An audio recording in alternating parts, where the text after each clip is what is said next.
Paramahamsa Paravijakacharya Asto Talastat Sri Srimadi's Divine Grace Srila A.C. Bhaktivedanta Swami Srila Prabhupada Ki Jai Jai Om Vishnupad Paramahamsa Paravijakacharya Asto Talastat Sri Srimadi's Divine Grace Srila Bhakti Siddhanta Saraswati Goswami Maharaj Prabhupada Ki Jai Ananta Koti Vaishnavrinda Ki Jai Sri Namacharya Srila Haridas Thakur Ki Jai Prayam Sikavo Sri Krishna Chaitanya Prabhu Nityananda Sri Advaita Gadadhar Srivasari Gaur Bhaktivinoda Ki Jai Sri Sri Radha Krishna Gopa Gopinath Shai Makunda Radha Kund Giri Govardhan Ki Jai Srila Prabhupada Ki Jai Ventaraj Srimad Bhagavatam Ki Jai Srila Jiva Goswami Ki Jai Gaur Premanande. All glories to the assembled devotees. All glories to the assembled devotees. All glories to the assembled devotees. All glories. All glories. All glories to Sri Guru and Sri Gauranga. All glories to Srila Prabhupada. Namo Om Vishnupadaya Krishna Prastaya Bhutale Srimate Bhaktivedanta Swami Niti Namane Namaste Saraswati Devi Gauravani Pacharini Nirvisesha Sanyavadi Pasta Desha Dari. Some water. Om Namo Bhagavate Vasudevaya. Om Namo Bhagavate Vasudevaya. Om Namo Bhagavate Vasudevaya.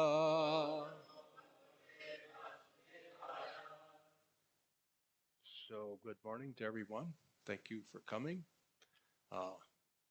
Thank you for that greatly exaggerated introduction. I'm basically just somebody that was in the right place at the right time. And I happened to meet up with Krishna's devotees. At that particular time, I wasn't one of these great persons searching for God. I was trying to make it through the material world and enjoy as much as I could. But I happened to bump into Krishna's devotees. And they distributed one Bhagavad Gita to me. And I read that, and I decided that I'm going to find this Swami who wrote this and take shelter. And so, thank you. So all through my Krishna conscious life, I feel like I've just been at the right place at the right time. So someone would say, I need you to help me. Would you help me? So sometimes it was Vishnu Jan Swami, sometimes Tamal Krishna Maharaj. You know. So what do you say when Tamal Krishna Maharaj says, I need your help. Can you help me? Well, yes, Maharaj. So then if we serve the devotees, then we make some advancement in Krishna consciousness. So.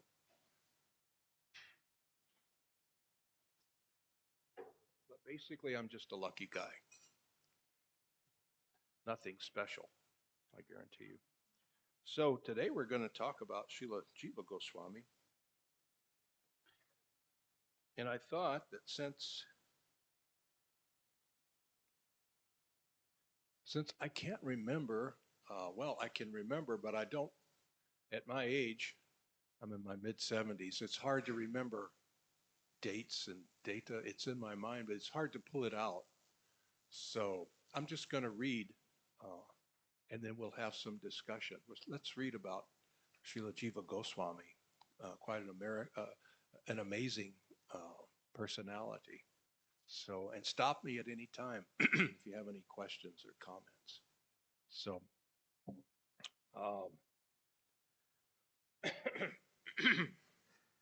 Sri Sanatan, Sri Rupa, and Sri Vallabha were three brothers, all employed in the service of Badsa Hussain Shah. Amongst the three, there was only one descendant, Sri Jiva. Having been rewarded richly by the Badsa for their services, their household life was very opulent. They had apparently performed such wonderful service for the Badsa Hussain Shah. And so he took very good care of them. So they lived opulently. They had everything plus more that they needed. There was nothing lacking in whatever was necessary for upbringing of the only son. The house was illuminated by the effulgence of the child's golden complexion. His eyes were like expanded petals of the lotus. Every part of his body was graced with a lustrous, radiant splendor. When Sri Gaurasundar came to Ramakeli, Sri Jiva was blessed by having darshan of his worshipable Lord, though he was just a baby at the time. Placing the dust of the lotus feet of the on the child's head, Mahaprabhu indicated him to be the future sovereign preceptor of the Gaudiya Sampradaya. So Sri Jiva Goswami was just a baby, and he came in contact with Lord Chaitanya. So he was just a young infant, not even walking, just a baby. And so Lord Chaitanya placed the dust of his feet on his head. Mahaprabhu indicated him to be the future sovereign preceptor of the Gaudiya Sampradaya. He was empowered at that moment by the Lord. The Lord placed his feet on his head, even though he was a baby. Though he was only a child, Sri Jiva kept the form of the Lord, which fascinates all the world, within his heart. As he grew up, while eating, lying down, in his dreams, while he was awake, at all times, he would meditate on that form. So even though he was a baby, when he came in contact with Lord Chaitanya Mahaprabhu, he never forgot that picture of the Lord. And so it's said here that even when sleeping, while laying down, while eating, constantly he remembered this beautiful form of Lord Chaitanya Mahaprabhu. He remembered this encounter all of his life. Later on, when his father and uncles renounced their family life in order to be with Mahaprabhu, the only child, Sri Jiva, was left with his mother in the family palace at Fayetabad. Lying in her lap, which was wet with tears of separation, he gradually began to grow as the waxing moon. Seeing that the mother and the child's face were always wet with tears, their friends also fell under the shadow of sadness, and only with great difficulty managed to assuage their grief. Whenever Sri Jiva would remember his father and uncles, or the lotus feet of Sri Gaur-Hari, he would lose consciousness and fall to the ground. As he got a little older, Sri Jiva took up the worship of the deities of Sri Ram Krishna. He would carefully decorate them and offer bhoga and arti, serving them with his full attention. Even in his play, whatever games he played were connected with Sri Krishna's pastimes. While studying under the local pundits, he became proficient in grammar, poetry, and rhetoric. Noting his great intellect, his teachers commented, "Such brilliance is not often found in a child so young as this. No doubt he will be a very high-souled, saintly person." Even while engaged in his studies, Jiva always thought of Sri Nitai Gauranga. Once he saw in a dream that Sri Ramakrishna had taken the forms of Nitai Gauranga, and were dancing. Giving him the dust of their lotus feet, the two lords then disappeared. Having seen such a wonderful dream, Sri Jiva was consoled somewhat.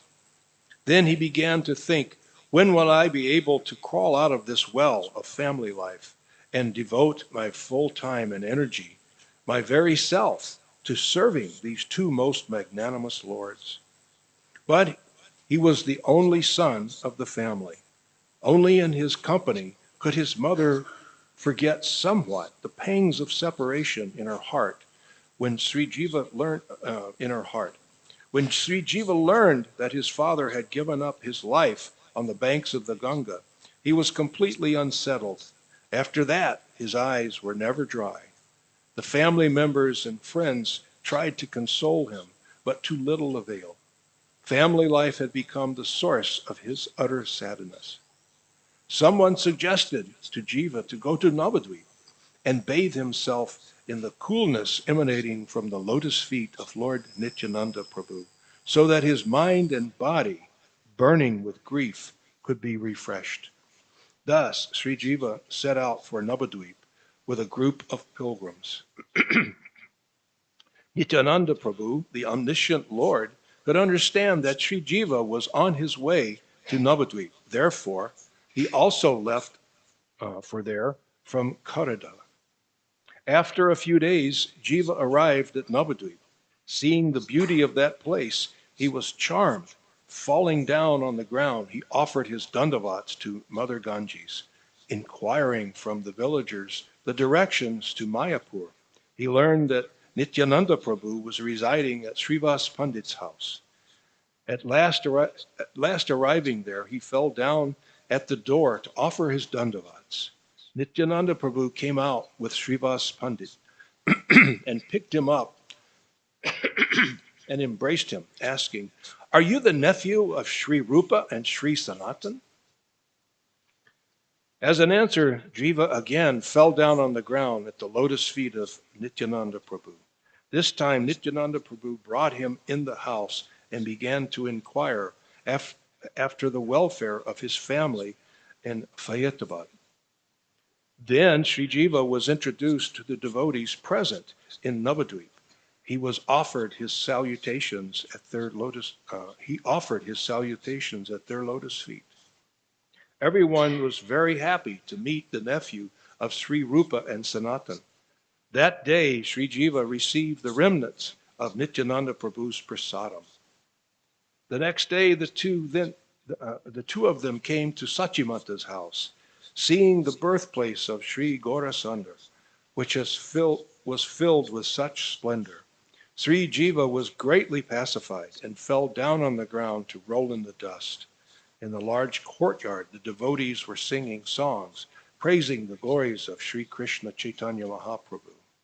Seeing Nityananda Prabhu, everyone stood up and then fell down, offering their dandavats at his lotus feet.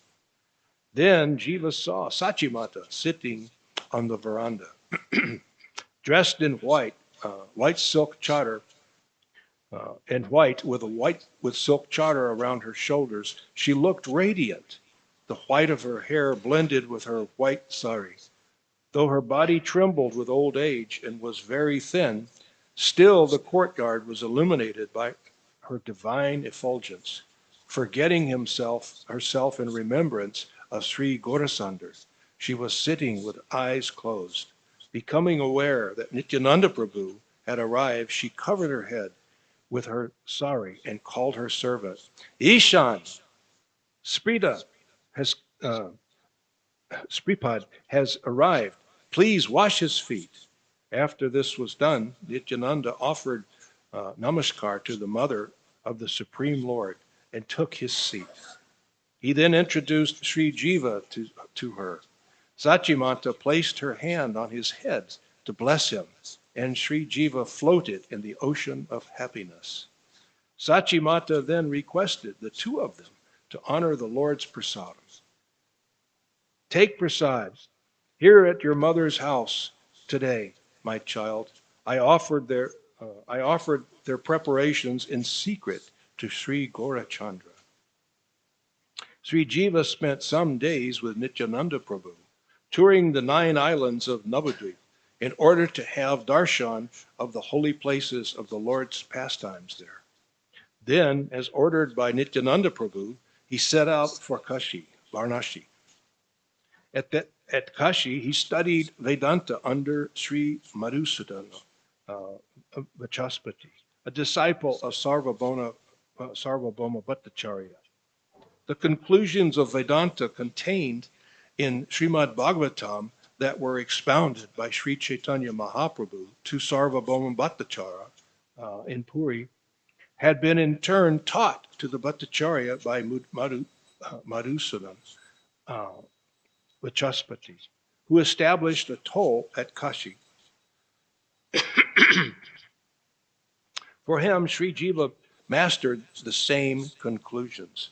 So he's studying the same conclusions from the Srimad Bhagavatam that were established by Lord Chaitanya Mahaprabhu and passed down. So Sri Jiva Goswami is studying very closely behind the teachings of Lord Chaitanya Mahaprabhu. From here, Sri Jiva set out for Sri Vrindavan, where he received shelter at the lotus feet of his two uncles, Sri Rupa and Sanatan. They were very pleased to see him and received from him all the news. Jiva stayed with Sri Rupa, who began to teach him Srimad Bhagavatam. After initiating him in the divine mantra, Rupa engaged him in the service of Sri Radha Damodar. According to Sadhana Dipika, this deity of Damodar was fashioned by Rupa Goswami's own hands for his dear disciple Sri Jiva. Sri Radha Damodar are presently being worshipped in Jaipur, Rajasthan. Seeing that Jiva had quickly become conversant with the conclusion of the Srimad Bhagavatam, Sri Rupa engaged him in the proofreading of his Bhakti Rasamrita Sindhu. At this time, Sri Jiva completed a commentary on Bhakti Rasamrita Sindhu called Durgam Asangamani in the year 1476. Sagabada. Sri Sanatan Goswami compiled Sri Vaishnava Toshani, a commentary on the 10th canto of Srimad Bhagavatam, which he gave to Sri Jiva for proofreading.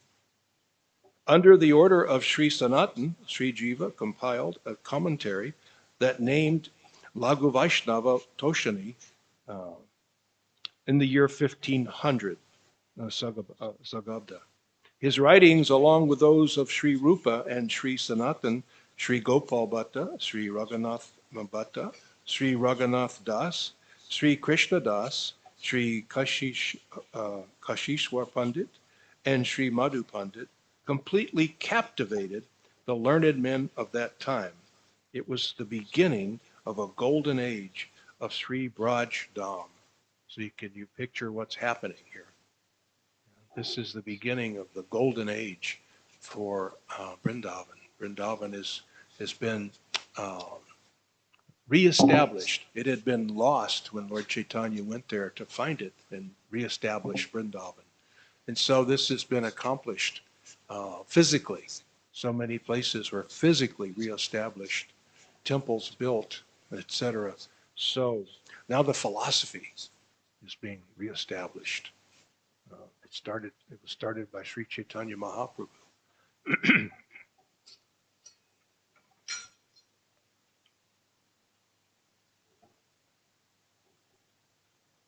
So can we picture this? So this is the beginning of a golden age for our sampradaya. And so what happened to that golden age? Anybody have any suggestions? What happened to it? Look at the people around you. You're part of it. This is it. You are it. It's happening. And now this Krishna consciousness is emerging, not just all over India, but all over the world. This golden age is it's like when the sun comes up in the morning. It pushes out the darkness. You see, the radiance of the sun pushes away the darkness, and little by little, you can see things become more and more bright, you see. And as the sun rises, it gets more and more bright.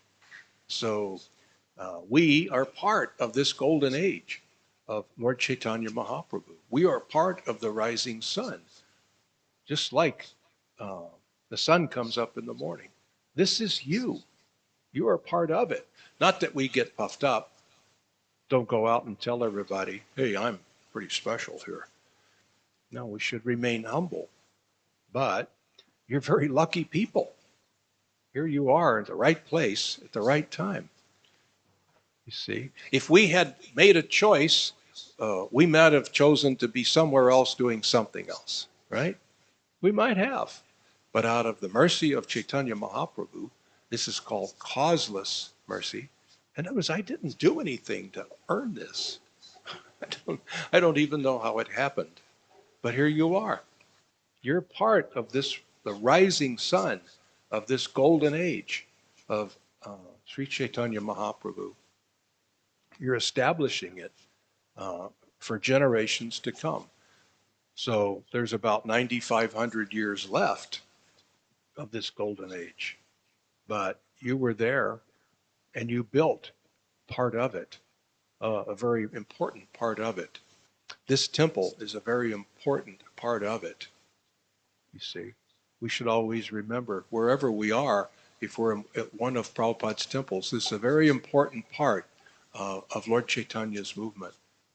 So therefore, we should take it very seriously. I'm not saying we shouldn't be happy. Sometimes people, when they hear about we should be grave, what does that mean? What does gravity mean? You should be grave? What does that mean? Should you be? No. It means, gravity means you speak Shastra.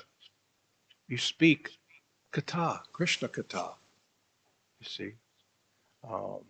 We were talking on the way over here from Kalyani how each of us is empowered because you chant the holy name and because you daily receive Srimad Bhagavatam. You're becoming empowered more and more every minute as you're chanting, as you're dancing, and as you're making your offerings to Krishna, as you're performing your loving devotional service, taking sumptuous Krishna prasadam. You're becoming more and more empowered to change the lives of those that you meet. So it doesn't mean that you go before people and you're so grave that they don't want to approach you. No, you should feel Krishna consciousness. So what does that mean? If you're performing loving devotional service, what is your mood? What does Krishna say? It's performed joyously. Why, if you're doing this and you're not happy, well, why would I want to do it? I don't want to be unhappy. I don't want to be... No, you should feel it. You should taste it. It's like if you're taking... last night Prabhu brought us some, one of my favorite sweets, some gur rasgula. Gur rasgula ki jai. After a dinner of chat ki jai. You see. So after tasting this and this sweet association from Prabhu, we were joyous. We were laughing. We were happy. You see, the walk back to our room was sweet. You see. So when you encounter people as a representative of Chaitanya Mahaprabhu, how should you change their life? How should they feel when they walk away from you? They should be happy. Right? Why, everything they heard from you was enlivening. Why, every word was delightful. Why, your mood, as you're saying this Krishna Katha, your mood is sweet. It's like you're eating gur rasgula. You see? So when you're around someone that makes you feel this way, you think, I want some of that. I want to be like you. So it's not artificial. It's not that you try to be artificial in some way. You just have to taste it. If someone gives you a gur rasgula, you have to taste it. Not that you go, well, this is interesting. Who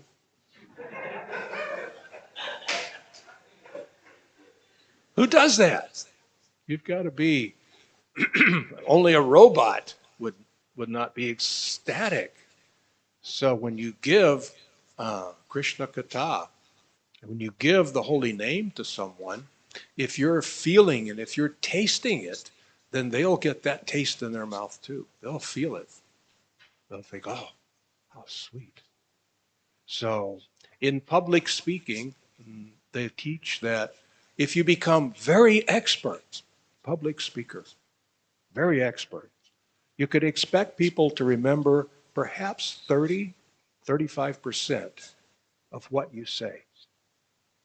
That's about all we can get if you're experts, well-trained,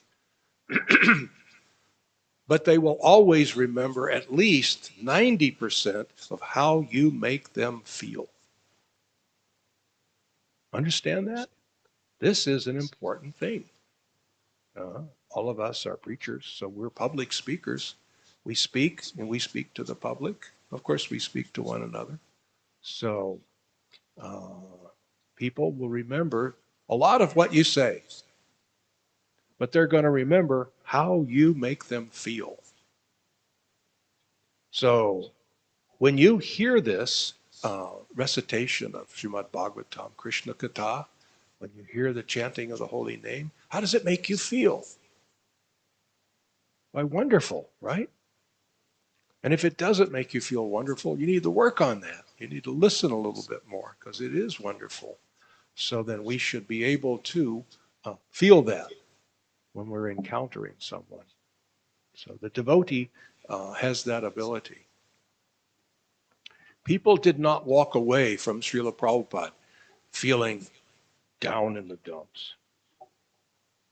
Even people who came to hear Prabhupada that were doubtful would walk away smiling, wondering, what just happened? Sometimes they came to attack him and try to defeat him. And yet they walked away thinking, what was that? That was such a wonderful experience. Prabhupada made them feel. Prabhupada made them feel good. Why? Because he felt this, you see. So we'll get back to that. I'm going to read or I'll talk up all my time. Sri Jiva regularly brought water for Sri Rupa and Sanatan's bath. This is a very important part here. This is something very important to learn. Sri Jiva regularly brought water for Sri Rupa and Sanatan's bath. He massaged their heads with oil, cleaned their ashram, worshipped the deity, cooked and corrected manuscripts. So this exalted personality did what some people would call menial work. So you've got me here to massage your head and to clean your room? You've got me here to do this menial? I'm cooking for you. I'm doing your puja for you. No, that was their mercy. That was their mercy. They engaged him in loving devotional service. This is the mercy of the devotee. As I said, I was very fortunate that many wonderful devotees took me under their wing. And they would say, come, help me. Can you do this for me?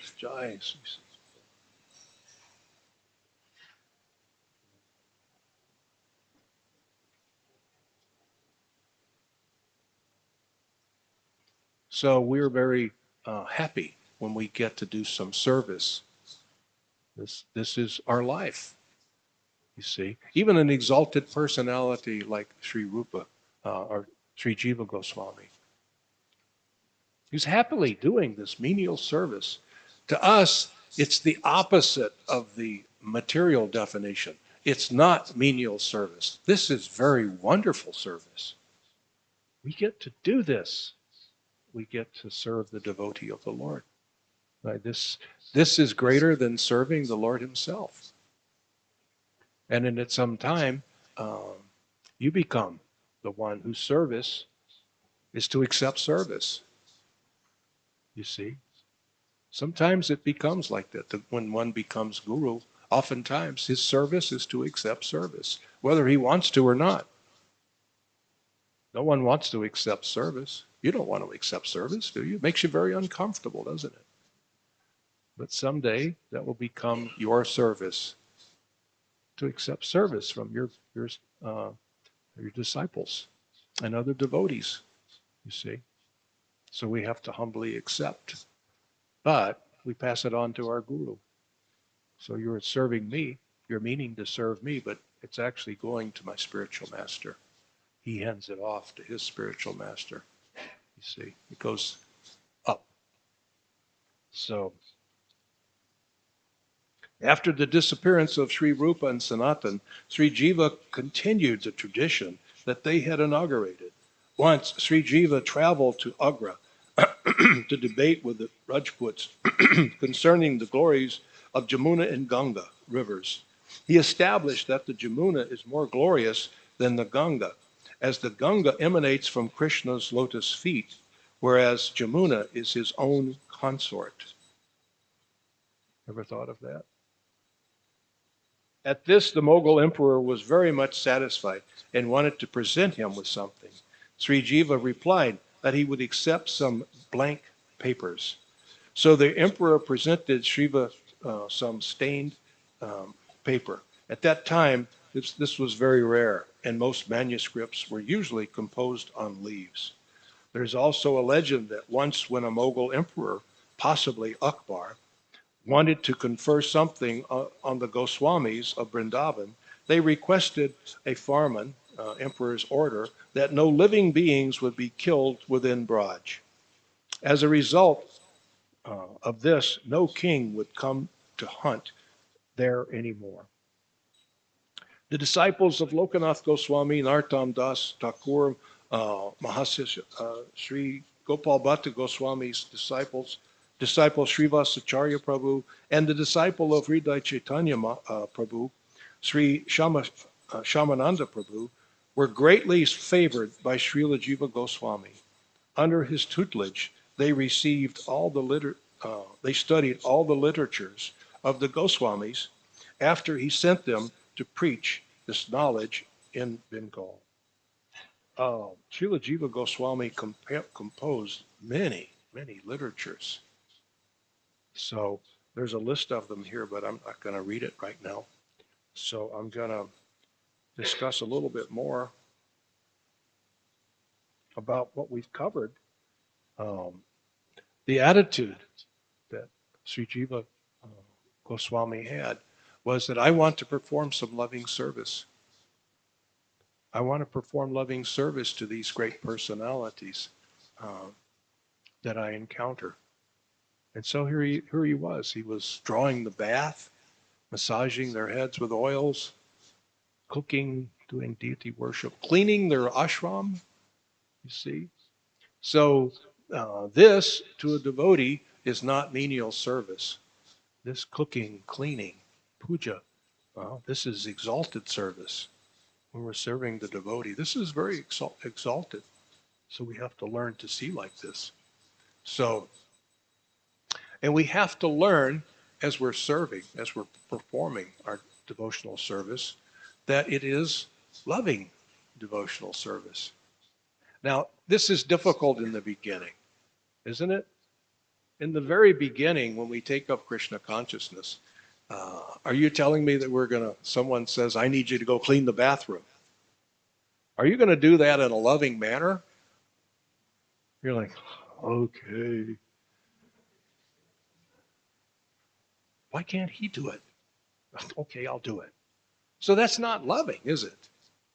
But as time goes by, we will learn to embrace our service. We'll learn to love our service as we advance, as we hear more, as we chant better. Chanting better is very important, you see. Again, is chanting devotional service? So then we should do it joyously, shouldn't we? Krishna says devotional service is performed joyously. So we should joyously chant the holy name.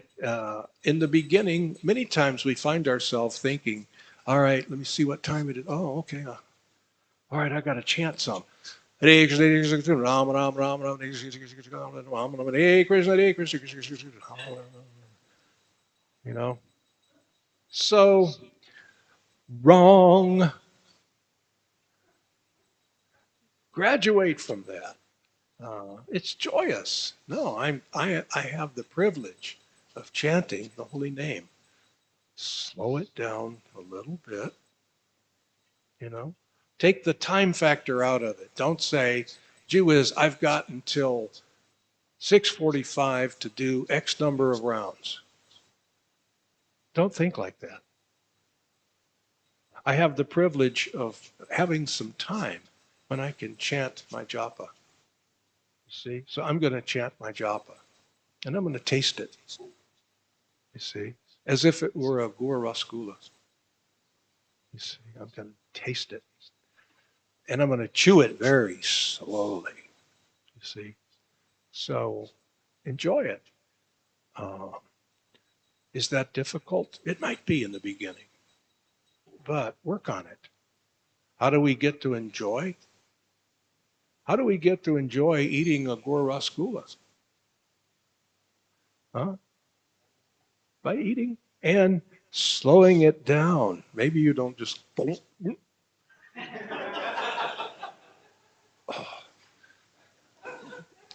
I remember Srila Prabhupada when he took prasadam. Prabhupada would always eat very, very slowly. It would take him sometimes 45 minutes to eat his meal, maybe longer, but he would always look, eat it, and chew slowly. He was having a relationship with Krishna. Now, Prabhupada was a very busy man, but he never looked at his watch and thought, oh, I've got a few minutes to slam down some food.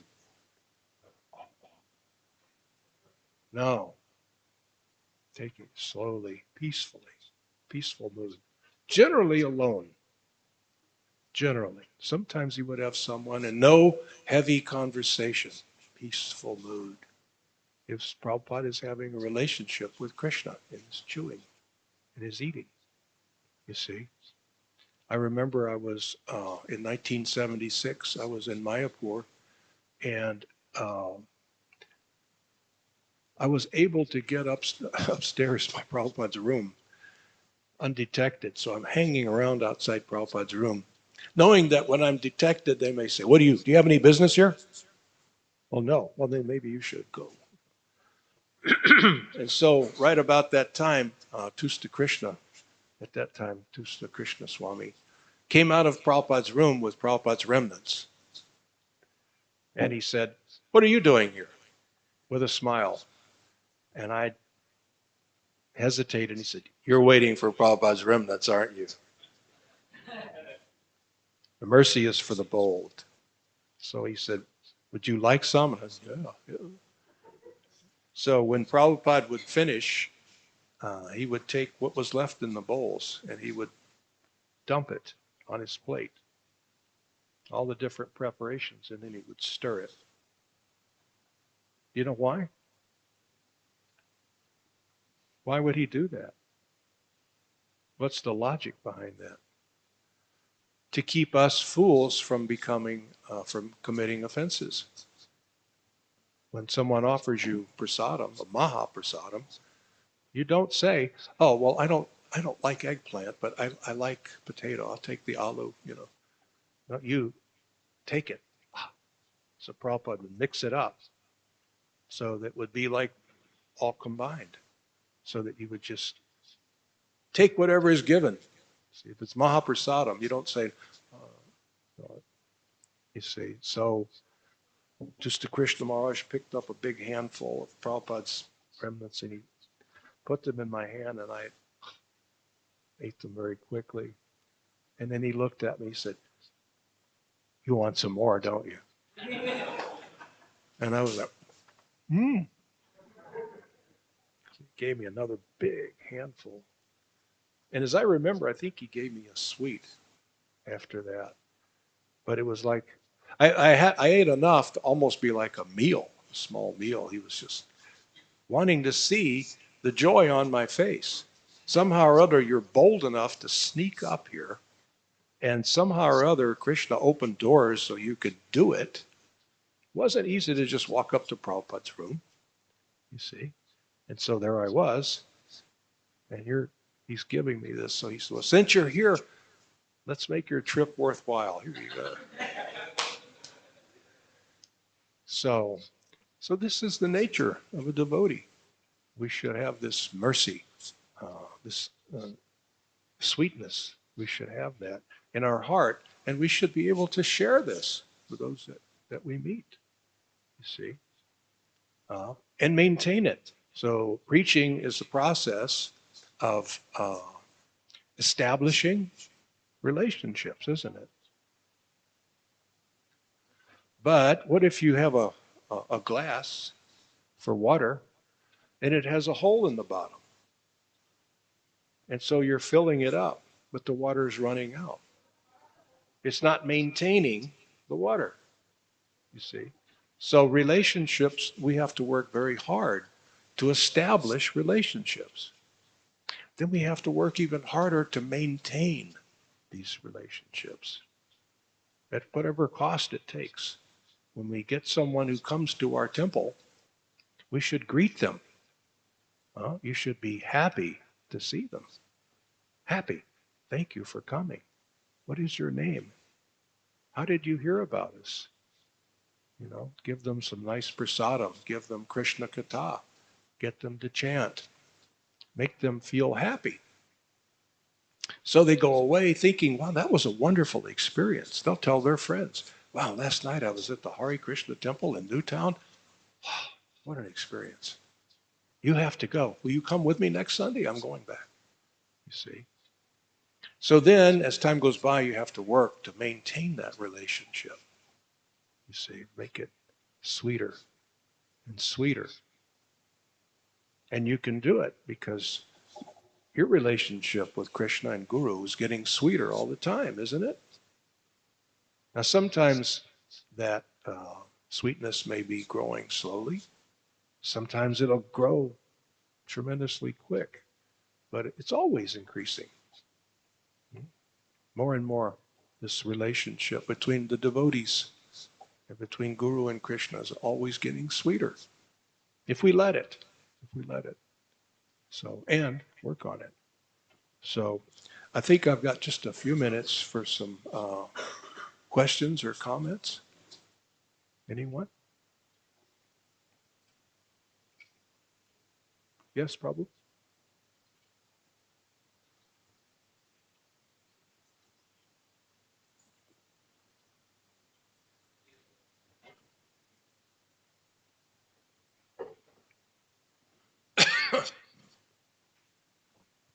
Hare Krishna. Thank you very much, Guruji, for speaking such a beautiful concept. I have a small question here. Well, maybe I'll give you a small answer. No, in the similar context, I have a small question that we hear the story of Bhaktisiddhanta Thakur speaks that this story that a boat having the anchored at the shore, although the boatman takes the marriage party overnight, but the boat doesn't move. So in that context, they speak that how you enjoy mentality is there in the mind. If you don't leave the anchor, the boat doesn't move ahead. So we hear that. No? So can you please tell the context which it was spoken? It is similar to context what you had spoken today, but I just want to know the difference. What that? Yeah, it's like if you want to go someplace in your car, and so you put the car in gear and you let out the clutch and it starts to go, but then it starts to slow down and stop because the car is tied to a tree. So you have to undo that rope or else the car is dead. It's not going to go. It's like that with the boat. So what is that anchor? It's material attachments, you see. What is the main material attachment? What is it? Friends, family? What is the main material attachment that we have to deal with? Anybody? Huh?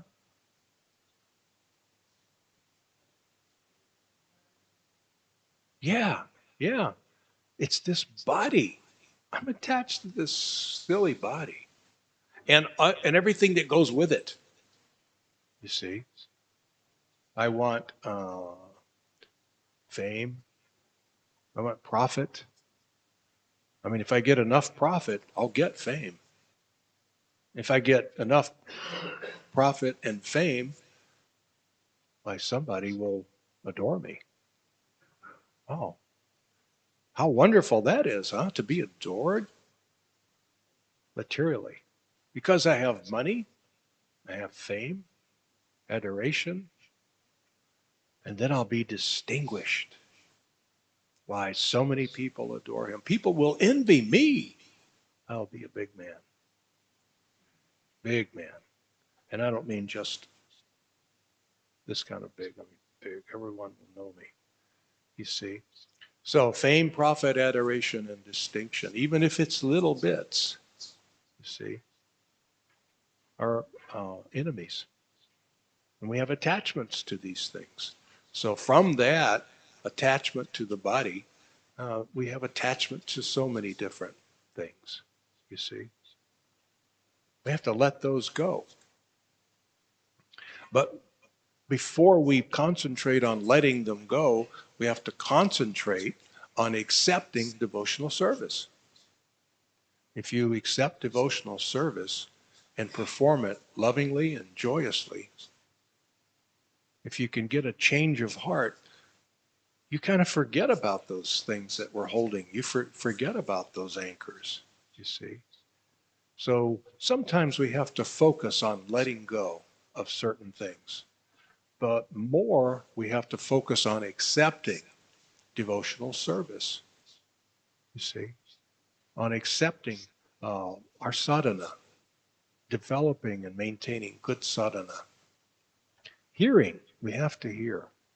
As my godbrother Vaisheshika Prabhu likes to say, to advance in Krishna consciousness, we have to hear. We have to hear a lot. We have to hear every day.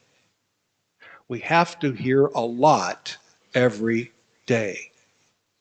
You have to bombard yourself with it in the beginning. And then after some time, you'll be seeking it. You'll be wanting to read, and you'll want to hear. And you'll be thinking about it in your mind. You see? You have so much going on in your mind that you want to say it. Isn't it like that? When you have something, your mind is busy with thoughts, you want to tell somebody, you know? So if we hear enough, it'll start to come out of our mouth.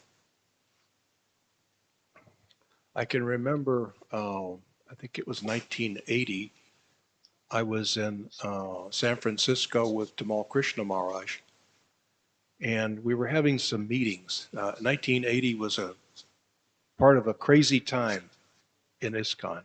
So crazy things were going on. We were having this meeting with Hansadutta. Then it was Hansadutta Maharaj. So anyway, the devotees in San Francisco it's actually the Berkeley Temple. They were very excited that Tamal Krishna Maharaj is there, so he's going to give Bhagavatam class. And so they're all excited. So it came time for Bhagavatam class. And so the devotees came outside the door where we were in their meeting together. And they wanted him to come down and give class. And so he looked at me and he said, wow, this meeting is going too well. We're making a lot of progress here. I don't want to stop it. So you go give class. And so I said a very dumb thing. And I never said that ever again. When you made a mistake around Tamal Krishna Maharaj, you would never make it again. Trust me. Trust me on that. He was very expert at training you. I said, well, Maharaj, I don't have anything prepared. And he said, what? You don't have anything prepared? What are you thinking about? You fool? What are you thinking about? Aren't you thinking about Krishna in some way, shape, or form? You must not be reading. You must not be hearing. There's got to be something in there. Isn't there something? Well, yeah. Well, then go down there and say it.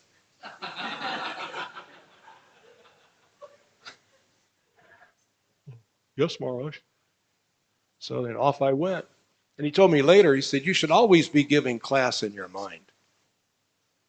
You know? Always be giving. And this is a good exercise. Be preaching. In your mind, you're preaching. You can do that while you're multitasking. You can be doing something and be giving some class. And maybe you heard class this morning. You're thinking, yeah, you know, when I give a class on that subject, I'm also going to say this, because I read over here it said this, and that supports this philosophy. And yes, you see, so you keep this in your mind, you see. And then the anchors will be let loose, and you don't even know it. You don't even know when it happened. It's like they dissolve, you know. So the process works. We just have to apply it. The medicine will cure you. You just have to take it. So is that a good answer? I mean, just a small, because I heard another understanding of this concept of anchors. They tell I heard from some devotees telling these are the material attachments, as you told. So this is also a tendency to enjoy, and so we should not put. Generally, in the initial days, we have the same tendency in the devotional service also, just like enjoying the things in the devotional service. Is it wrong or right? As I understand from today's talk, what you had spoken, it's not wrong. So, or is it something wrong if you want to share something on regarding this? As far as enjoyment? Yeah. Yeah. In the devotional service, whatever we do. Yeah, the devotee should be enjoying constantly.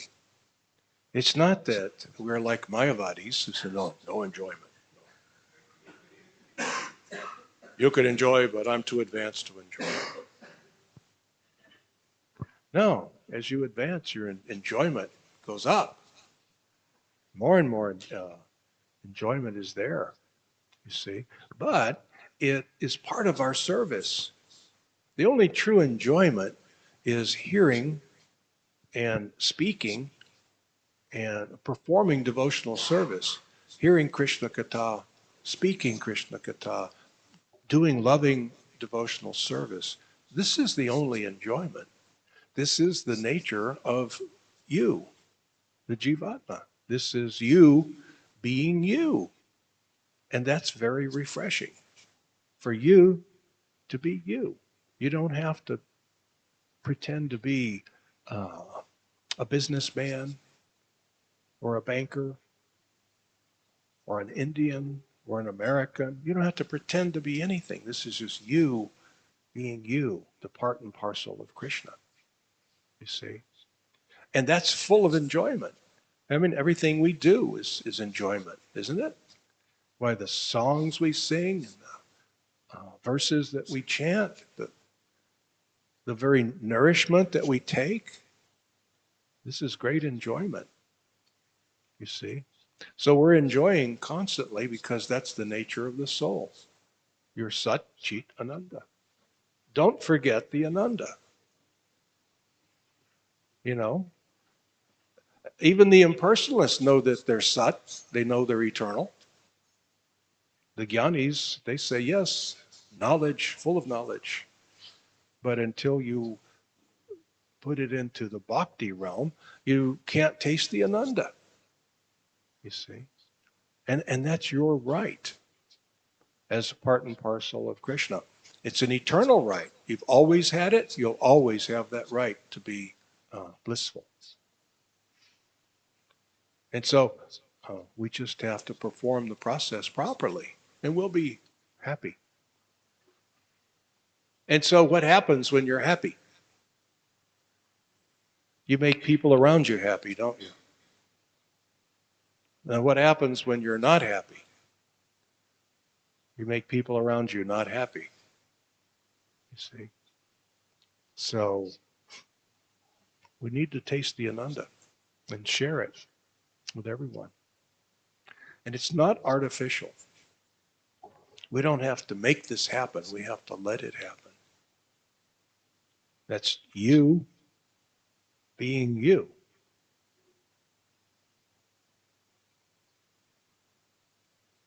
Is that an okay answer?